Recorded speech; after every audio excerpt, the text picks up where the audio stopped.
Pottukoira, Lehtovlog ja Persä, vastaan teille nyt yhteisesti.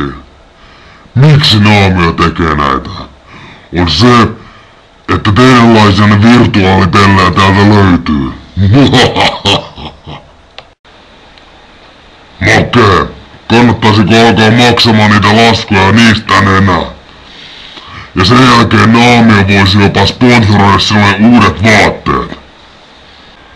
Jouko, minulla on sinulle pari kysymystä.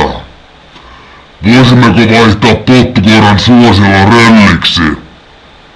Ja meneekö Iisalmen edes busseja? Makee, miksi haluat, että Naamio ottaa kalsarit pois? Ota itse kalsarit pois.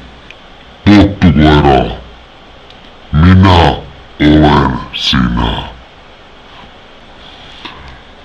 Lehto, en voi vastaa kaikkiin kysymyksiisi, koska en saanut selvää. Huomenna on miitti Tampereen keskustorilla. Minä tulen paikalle.